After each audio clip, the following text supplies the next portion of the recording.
Selamat siang pemirsa, Berita Nusantara kembali menyapa Anda pada hari ini.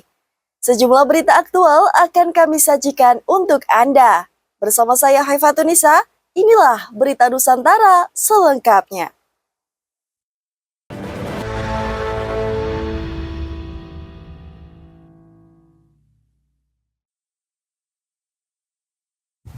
Kita awali Nusantara siang ini dengan kabar dari Kejaksaan Agung. Dalam pengembangan kasus dugaan korupsi minyak mentah, Kejagung resmi menetapkan 9 orang tersangka baru. Penetapan tersangka tersebut dikonfirmasi langsung oleh Direktur Penyidikan Khusus Jampitsus Abdul Qohar pada Kamis 10 Juli lalu.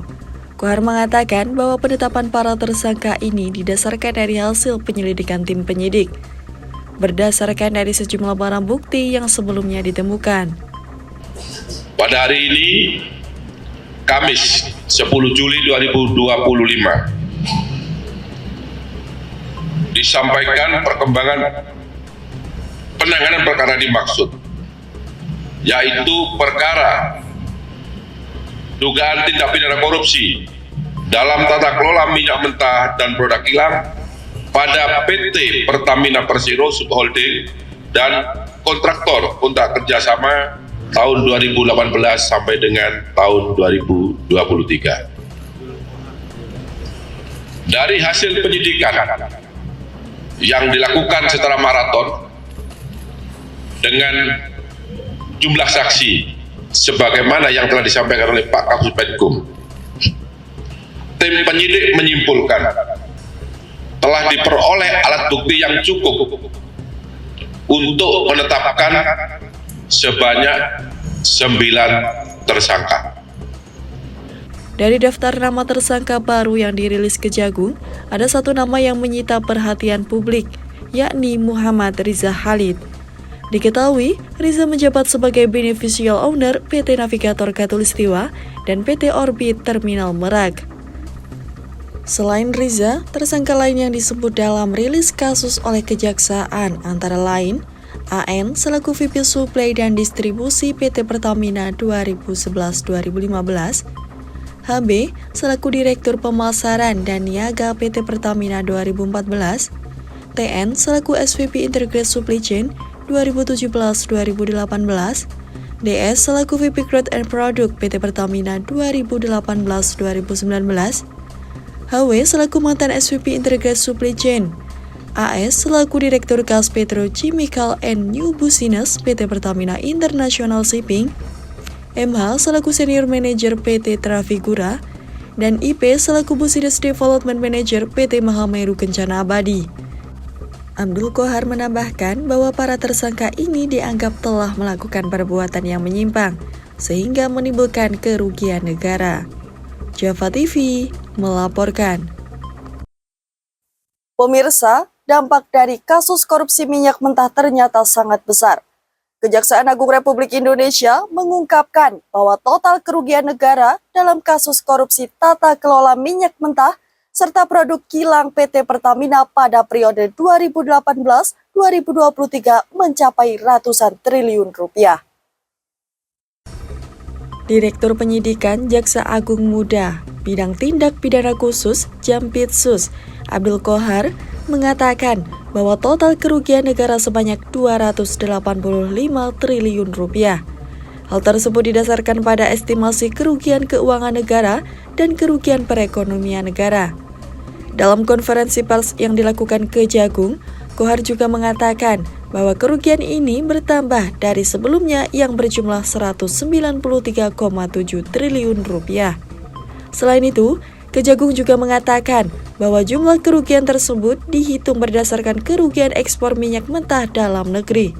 Bahwa kerugian perekonomian negara dari luar negara berdasarkan hasil penghitungan yang sudah pasti dan jatah jumlahnya, ya, itu totalnya 285 triliun 17 miliar 731 juta 964.389 Sebelumnya, Kejagung telah menetapkan sebanyak 18 tersangka atas dugaan kasus tindak pidana korupsi ini. Mayoritas tersangka yang terlibat dari kasus ini berasal dari kalangan petinggi Pertamina, serta anak usahanya dan pengusaha swasta yang terlibat. Salah satu nama besar yang diungkap dari kasus ini adalah Riza Khalid, yang dijuluki sebagai The Gasoline Godfather. Diketahui, Riza menjabat sebagai beneficial owner dari PT Orbit Terminal Merak. Java TV melaporkan. Masih terkait pengawasan keuangan negara, pemirsa, Ketua PPATK mengungkap temuan mengejutkan. Lebih dari 1,5 juta rekening penerima bansos terindikasi terlibat dalam praktik judi online hingga pendanaan terorisme. Adanya indikasi tersebut diungkapkan sendiri oleh Ivan saat berada di Kompleks Parlemen pada Kamis 10 Juli lalu. Ivan mengatakan bahwa saat ini pihaknya tengah mencocokkan data NIK guna melacak NIK yang terindikasi melakukan hal tersebut. Selain itu, Ivan juga mengatakan bahwa pihaknya telah menemukan setidaknya sejumlah 100 NIK penerima bansos terindikasi terlibat pendanaan aktivitas terorisme. Ivan juga menambahkan bahwa transaksi judol oleh penerima bansos senilai lebih dari 900 miliar rupiah.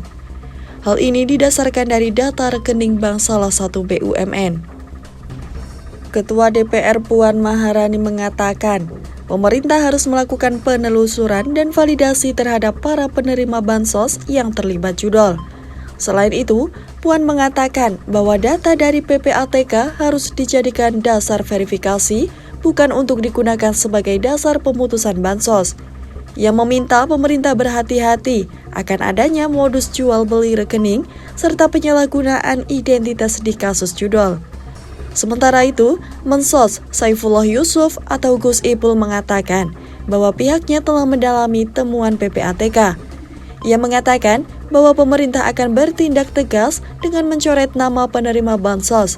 Selain itu, ia mengatakan bahwa temuan ini menjadi bahan evaluasi terkait dengan penerimaan bansos agar tepat sasaran dan tidak disalahgunakan.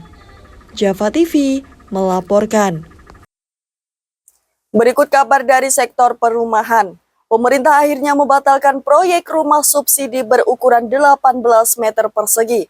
Pemerintah PKP Marwarar Sirait menyampaikan alasan pembatalan ini demi menjaga kelayakan hunian bagi masyarakat berpenghasilan rendah. Hal tersebut disampaikan oleh Marwarar atau ARA dalam rapat dengan Komisi 5 DPR di Gedung DPR Jakarta, Kamis 10 Juli lalu. Ia mengatakan permohonan maafnya atas pembatalan proyek tersebut. Ia juga menyampaikan bahwa ide rumah subsidi tersebut kurang tepat. Ujarnya saat dalam rapat bersama Komisi 5 DPR RI. ARA lantas menambahkan bahwa tujuannya dari wacana rumah subsidi hanya sederhana, yakni karena ia sering mendengar keluhan anak muda yang ingin tinggal di kota, namun rumah di kota terlalu mahal, sehingga ia memiliki ide bahwa rumah harus diperkecil. Sebelumnya, Kementerian Perumahan dan Kawasan Permukiman memegang berwacana akan membangun rumah subsidi 18 meter persegi. Akan tetapi, rencana tersebut mendapat kritikan tajam dari berbagai pihak, mulai dari arsitek, pengembang, pengamat, hingga masyarakat. Java TV melaporkan. Pemirsa, desakan publik terhadap Nadiem Makarim kian menguat. Masyarakat Anti Korupsi Indonesia, MAKI, mendesak agar mantan Menteri Pendidikan dan Kebudayaan RI untuk segera memenuhi panggilan Kejagung atas kasus korupsi pengadaan laptop 9,9 triliun rupiah. Hal tersebut diungkap oleh Koordinator MAKI Boyamin Saiman kepada wartawan pada Kamis 10 Juli lalu. Ia mengatakan untuk meminta Nadiem untuk segera menghadiri panggilan yang dilayangkan oleh Kejagung. Boyamin bahkan berharap bahwa Nadiem mampu memberikan teladan yang baik dengan tidak berulang kali mangkir dari panggilan Kejagung. Ia mengatakan bahwa keterangan Nadiem selaku mantan Mendikbud periode lalu sangat penting dalam mengungkap kasus ini. Ia beralasan bahwa pengadaan laptop didasarkan oleh peraturan Mendikbud era Nadiem, sehingga keterangannya sangat diperlukan untuk mengungkap kasus tersebut. Sebelumnya diketahui bahwa Kejagung dikabarkan akan memanggil kembali Nadiem Makarim untuk pemeriksaan kasus korupsi pengadaan laptop. Nadiem diketahui tidak memenuhi panggilan yang dilayangkan Kejagung untuk dimintai keterangan dalam kasus korupsi pengadaan laptop senilai 9,9 triliun rupiah. Nadiem seharusnya diperiksa pada tanggal 8 Juli lalu, akan tetapi ia tidak hadir dalam pemeriksaan. Sebelumnya, Nadiem pernah diperiksa selama 1 kali, yakni pada hari Senin, tanggal 23 Juni lalu. Pemeriksaan tersebut dilakukan untuk mengklarifikasi kapasitasnya sebagai menteri saat proyek senilai 9,9 triliun berjalan. Java TV melaporkan. Pemirsa, Kejaksaan Agung Republik Indonesia Kejagung RI mengungkapkan bahwa Muhammad Riza atau Riza Khalid diduga telah melakukan sejumlah intervensi yang mengakibatkan negara rugi ratusan triliun. Hal tersebut diungkap oleh Direktur Penyidikan Kejaksaan Agung, Abdul Qohar, saat dirinya memberikan keterangan pers di hadapan sejumlah awak media di Gedung Kejagung, Jakarta, Kamis 10 Juli lalu. Abdul Qohar merinci bahwa Riza beserta sejumlah tersangka lainnya melakukan tindakan melawan hukum untuk menyepakati kerjasama penyewaan terminal BBM Tangki Merak dengan melakukan sejumlah intervensi kebijakan tata kelola PT Pertamina. Kejagung menjelaskan kepada media terkait dengan intervensi yang dilakukan Riza dan kawan-kawannya, yakni Riza memasukkan rencana kerjasama terminal bahan bakar minyak BBM Merak ke dalam rangkaian kebijakan perusahaan. Padahal pada saat itu Pertamina belum memerlukan terminal tambahan untuk menyimpan stok BBM. Selain itu, Riza juga menghilangkan salah satu klausul dalam kontrak kerjasama sewa terminal yang membahas soal skema kepemilikan aset terminal BBM Merak.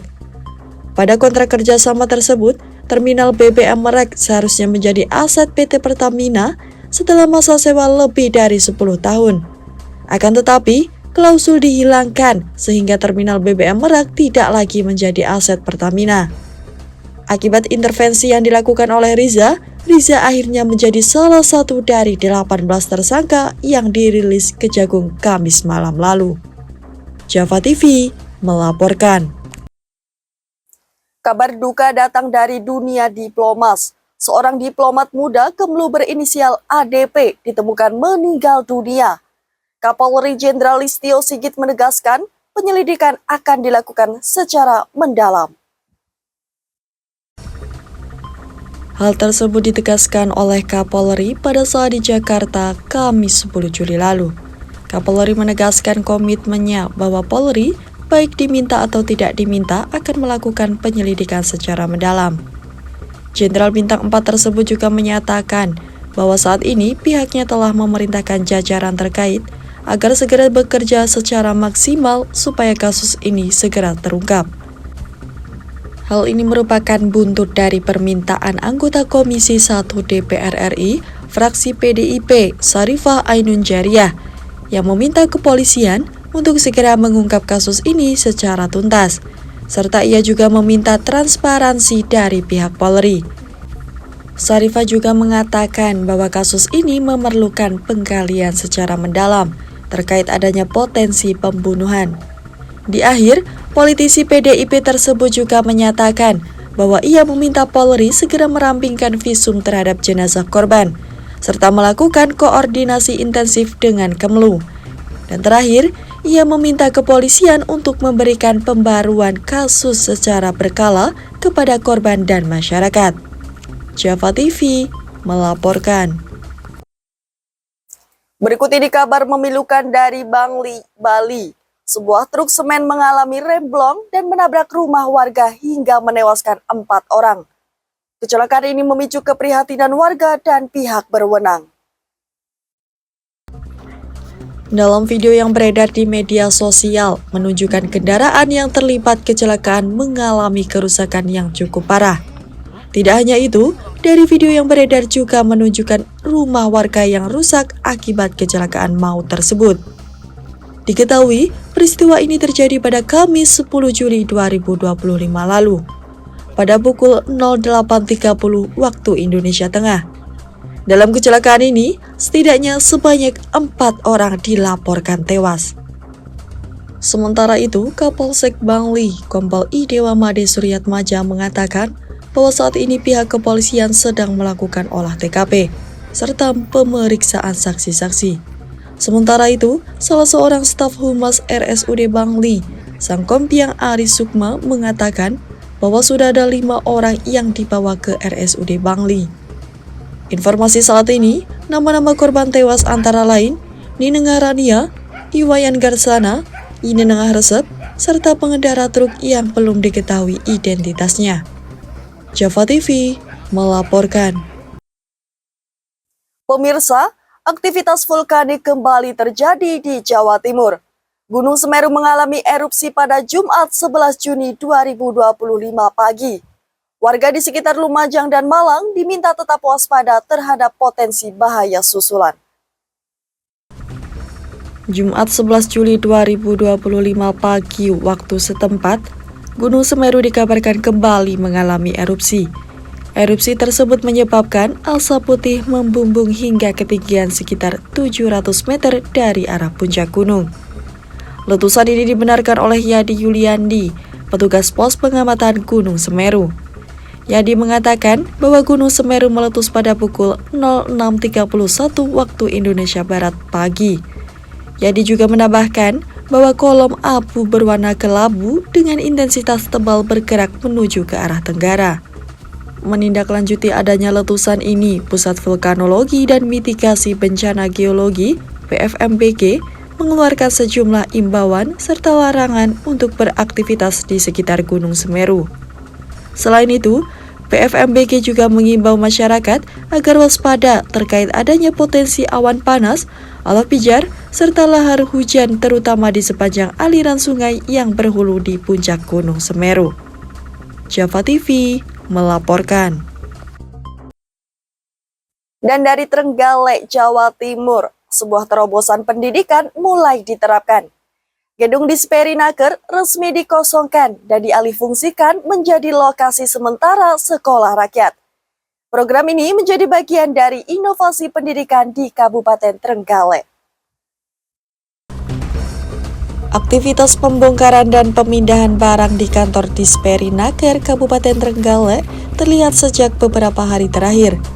Sejumlah pegawai terlihat mengemasi dokumen, peralatan kantor, dan perangkat kerja lainnya untuk dipindahkan ke lokasi baru. Bekerja sama dengan Dinas PUPR Trenggalek, seluruh layanan Disperinaker sementara akan dialihkan ke gedung Dinas PUPR selama masa peralihan fungsi gedung berlangsung. Bupati Trenggalek Muhammad Nur Arifin menegaskan bahwa pengosongan kantor Disperinaker ini merupakan bagian dari kebijakan strategis pemerintah daerah dalam mendorong aksesibilitas pendidikan yang lebih merata, terutama bagi kalangan masyarakat miskin yang sering tersisih dari sistem pendidikan formal. Program sekolah rakyat dikembangkan untuk menjawab tingginya angka putus sekolah di wilayah Kabupaten Trenggalek, terutama di kawasan pedalaman dan komunitas rentan ekonomi. Dalam tahun 2025 ini, Pemkab Trenggalek berencana melakukan penjaringan peserta didik untuk tingkat SD, SMP, dan SMA dengan prioritas bagi masyarakat berkondisi sosial ekonomi rendah. Sasaran utama adalah anak-anak putus sekolah atau anak yang tidak mendapat akses sekolah reguler karena alasan ekonomi, jarak, atau kondisi keluarga. Nah, sementara ini mungkin proses pembelajaran pertama akan kita laksanakan di BLK dan kurikulumnya nanti fleksibel kurikulum. Jadi kayak mengambil kredit semester gitu kali ya. Jadi masuknya tidak harus kemudian di masa pembelajaran bulan Juni-Juli. Nah, ini nanti juga akan menjawab terkait dengan putus sekolah gitu. Karena putus sekolah itu kan kadang ada yang bukan karena apa, tapi mereka menunggu bekerja gitu kan, lulus SMP nggak mau melanjutkan SMA, nah, terus kemudian mau masuk sudah telat gitu ya. Nah, kalau besok itu masuk di bulan apa aja bisa, asalkan mereka dari warga miskin. Itu tadi kemarin arahan Pak Presiden. Nggak perlu takut nggak dapat dapet murid karena tidak semua orang nanti bisa bersekolah di situ. Hanya yang betul-betul di Desil 1 dan Desil 2. Tahun ini Pak Bupati? Tahun ini kita sudah mulai melakukan penjaringan, tapi kan nanti arahan untuk sudah berjalan apa belum kan ya kita menunggu pusat. Yang penting kita sudah siapkan. Coba dengan main itu ke PLK kita, ke kantor Dinas Perindustrian sudah mulai dikosongkan. Dinas Perindustrian nanti geser ke kantor PU. Dari segi persiapan fasilitas, pemerintah daerah juga telah menyiapkan lahan seluas 7 hektar yang berada di kawasan Pasar Basah Trenggalek. Lahan ini dirancang untuk pembangunan kampus sekolah rakyat permanen yang akan menjadi sentra pendidikan alternatif di Kabupaten Trenggalek. Namun demikian, pembangunan fisik masih menunggu instruksi dan penguatan dukungan dari pemerintah pusat. Mengingat skala program ini yang dibutuhkan infrastruktur yang lebih besar. Sekolah rakyat diharapkan dapat menjadi wadah pembelajaran yang lebih adaptif, humanis, dan membangun kemandirian siswa dengan pola belajar yang berbasis lingkungan. Model ini juga mendorong peran aktif komunitas, orang tua, dan relawan pendidik untuk terlibat dalam membangun sumber daya manusia di Trenggalek. Melalui program ini, Pemkab Trenggalek bertekad untuk membangun generasi yang tidak hanya cerdas, tetapi juga memiliki akar kebudayaan, jiwa sosial, dan semangat berdaya. Bupati Trenggalek juga menegaskan bahwa gedung yang saat ini digunakan secara sementara merupakan langkah awal sambil menunggu fasilitas utama sekolah rakyat terbangun di masa depan. Ahmad Ion, Java TV melaporkan. Baik pemirsa, informasi tadi sekaligus menjadi penutup perjumpaan kita hari ini. Saya Haifatunisa dan segenap tim redaksi yang bertugas pamit undur diri. Selamat siang, salam berita Nusantara.